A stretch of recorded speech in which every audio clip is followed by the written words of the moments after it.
Coming up on the British TV watch list. Somewhere underneath all that plotting sits the harder question. Can a man who's been broken ever be made whole again? From cozy mysteries to intense police procedurals, we talk about the characters, performances, series, and episodes from your favourite British TV shows. Picture this. You're 19 years old. You're about to marry the love of your life. You just got promoted to captain of your own ship, and then, out of nowhere, 3 men who call themselves your friends destroy your entire future. That is the opening of one of the greatest revenge stories ever written. Welcome back to the British TV Watch List. Michael T. here, and today we're going to dig into the Count of Monte Cristo. This is the 2024 miniseries on PBS Masterpiece recently here in the United States. It's 8 episodes, a sweeping scope epic, and a story that has hooked readers and viewers for over 180 years. So why are we covering this one, you're going to ask? Because it's a French production, and it takes place in France, and this is the British TV watch list. But the show stars British actor Sam Claflin. You know him from Peaky Blinders, The Hunger Games, and the movie Me Before You. Claflin plays Edmond Dantes, the man at the center of it all, and he's one of the executive producers on this project. Let's back up first. Before we get into the adaptation, we need to talk about the book, and we need to talk about the man who wrote it. Alexandre Dumas published The Count of Monte Cristo in installments starting in August 1844. Readers waited for each new chapter the way we wait for a new episode on TV to drop. Every installment had to end on a hook, or readers wouldn't buy the next issue of the newspaper. That's part of why this story moves the way it does. It was built chapter by chapter to keep you leaning forward. Dumas already had a hit that same year with The Three Musketeers, but Monte Cristo became something bigger, something personal. To understand why, we have to go back even further. Dumas' father was Thomas Alexandre Dumas. He was born into slavery in the Caribbean. He rose to become France's first black general. He served under Napoleon. Then Napoleon turned on him. His own government abandoned him. He was captured, imprisoned, and forgotten. He died broken and poor when his son Alexandre was just 3 years old. That story never left Dumas. A good man betrayed by people who never had to answer for it. Locked away with no trial, no voice, no way out. It was cancel culture of the 1800s. But the specific plot came from somewhere else. Dumas read a true crime account pulled from the Paris police archives. A shoemaker named Francois Picot was falsely accused by jealous friends. He spent years in prison. While locked up, he learned about a hidden fortune. When he got out, he used that fortune. He used a string of disguises, too. Then he hunted down every person who wronged him. Dumas took that skeleton of a story and built an entire world around it. He worked with a collaborator named Auguste Moquet, who helped structure the sprawling plot. The soul of the book, though, is all Dumas: betrayal, injustice, and a man who reinvents himself completely to make things right, whatever that ends up costing him. Think about that combination for a second. A father's real tragedy on one side, a stranger's true crime story on the other. Dumas fused them into a single character. That's why Edmond Dantes feels so real, even wrapped up in all that swashbuckling adventure, especially in the beginning of the movie. The Count of Monte Cristo is based on 2 true stories. Now, let's get to the new adaptation. Edmond Dantes is on top of the world. He's about to marry Mercedes, the woman he loves. He's just been named captain. 3 men can't stand it. Danglars is jealous of the promotion. Fernand wants Mercedes for himself. A prosecutor named Villefort buries the truth rather than let it cost him anything. Together, they destroy Edmond's life in a single day. He's thrown into the Chateau d'If. That's a real island fortress off the coast of Marseille. It's Alcatraz of the Mediterranean. No trial, no appeal, just stone walls and silence. In prison, Edmond meets a fellow inmate, an old priest named Abbé Faria. Faria teaches him everything: languages, history, mathematics, even etiquette and table manners, subjects the book actually saves for after Dantes escapes. Before he dies, Faria tells Edmond where to find a fortune hidden on a tiny island called Monte Cristo. Edmond escapes, he finds the treasure, and he takes on a new identity, the Count of Monte Cristo. He's wealthy, mysterious, and patient. He spends years working his way into the lives of the men who ruined him. Piece by piece, he takes everything from them.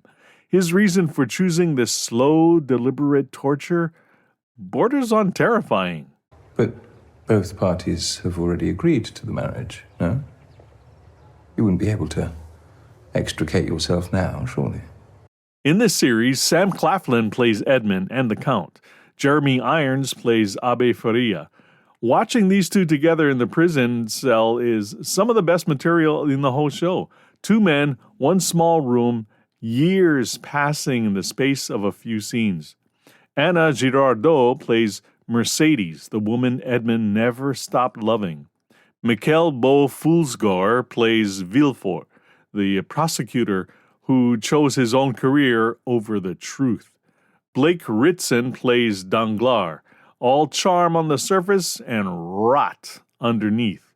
Harry Terrassi plays Fernand, the rival who never really deserved what he took. Carla Simone Spence plays A.D., a young woman with her own painful history tied up in the Count's revenge. And Michele Riondino plays Jacopo, the smuggler who becomes Edmond's closest ally after prison. He's the one person the Count never has to lie to. I like to think most people don't lie on purpose. I certainly try to tell the truth all the time. Here's a truth. You can save money when you use my promo code at pinsandaces.com. Another truth. I benefit from a small commission. And yet another truth. You get premier golfwear and gear, from golf tees to bags to accessories. You can shop today at pinsandaces.com. Pinsandaces.com. Use my promo code BTVW1. That discount runs as much as 30%. That's the truth. Director Billet Auguste is behind the camera. He's won the Palme d'Or twice. He also directed Pele, the Conqueror, and Les Miserables. This guy knows how to handle a big, emotional, sweeping story, and he brings real weight to this one. Now, does the adaptation follow the book exactly? No, and honestly, no adaptation ever has. The story is enormous. The novel runs well over 1,000 pages, 1,300, I think. Something has to give. This version leans harder into the female characters. A.D., or Haiti, gets more say over her own story than she does in earlier adaptations. The producers talked openly about wanting stronger, more independent women on screen. Some relationships play out differently than they do on the page. Some characters get more screen time, others get less. I'll leave the finer points to you to discover when you watch it. Part of the fun is seeing how this version handles those choices. Here's what stays the same no matter what the adaptation.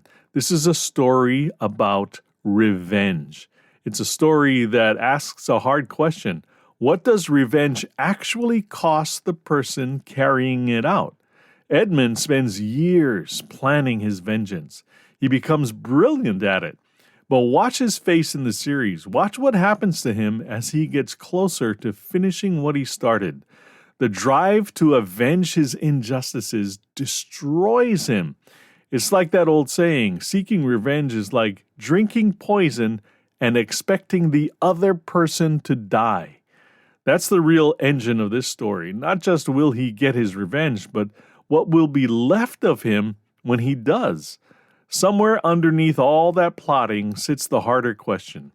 Can a man who's been broken ever be made whole again? Or does carrying vengeance keep the wound open forever? That's why this book has lasted 180 years. It's not really about swords and disguises and secret fortune, even though there's plenty of that. Ego-driven human behavior is actually driving the plot. Villefort buries the truth rather than face what it would cost him to tell it. Danglars and Fernand get away with their scheme for years, simply because nobody ever wants them to answer for it. That's how a wrong keeps growing. It festers over time. And then there's Mercedes. She's stuck loving a man the world told her was dead. She's forced to build a life on top of a lie she never chose. She never healed from her grief. Sound familiar? It should. We still watch people build a life on bad choices they never had to answer for. We still watch the innocent get taken advantage of. We still seek revenge and expect our pain to disappear. Dumas wrote about all of that in 1844, and it still resonates today because he wrote about typical human behavior. The story keeps getting remade because it's about a truth in humans. We haven't changed since Adam and Eve. I wonder if Adam and Eve could have used a comfy bedding set or luxurious pajamas that drape and glide across your skin so smoothly. I'm sure it would have looked and felt great, better than a fig leaf, that's for sure. You can have that same comfort and get it at a discount of as much as 30%. Just use my promo code when you shop at CozyEarth.com. That promo code is BTVW1. I'll get a small commission, you get the discount, and maybe a nice bedding set. It's time. I've seen your bed. Oh boy, it's time. CozyEarth.com, BTVW1. Personally, I didn't know what to expect out of this remake. Claflin plays the Count as controlled and quiet, but you can see the pain simmering right underneath. His revenge is a slow-burning wound Edmund can't put down, even when it's clearly costing him something. Jeremy Irons was a nice surprise, although when I hear his voice, I hear Scar from The Lion King. Edmund, I have something I have to tell you. So, it's most important. Now, go. Take out my writing in it. Take the rock from the wall. And the production itself feels genuinely cinematic. The costumes, the locations, the whole look of it. This isn't a stagey period piece filmed on a soundstage. It's shot in real castles, real coastlines, real Parisian streets. Location filming gave it a lot of credibility. This adaptation respects the source material without copying it word for word, which is exactly what a good adaptation should do. Like we said, it's a 1,300-page novel. It would be a 38-part TV miniseries if they tracked all the details. The question we're left with at the end is, does Edmund actually walk free by the end? Or does he just trade one kind of prison for another? What's your take on the Count of Monte Cristo? Let me know in the comments. And before we go, I want to say hello to our listeners in Fitchburg, Massachusetts, USA. I've never heard of the place. Well, maybe you'll visit one day. Sewell, New Jersey, and Rotterdam in the Netherlands. We are well past 500. That's 500 cities around the world where people have listened to this podcast. Absolutely amazing. Please share the British TV watch list with a friend. Let's spread the word even more. There are a couple of ways you can help this podcast. If you want to do that, you can support us directly on our Patreon site. You can also shop online at Cozy Earth and pinsandaces.com for both. Use our promo code BTVW1 to get as much as a 30% discount when you check out. That's it for now. Thank you for listening to the British TV Watch List. Until next time, cheers.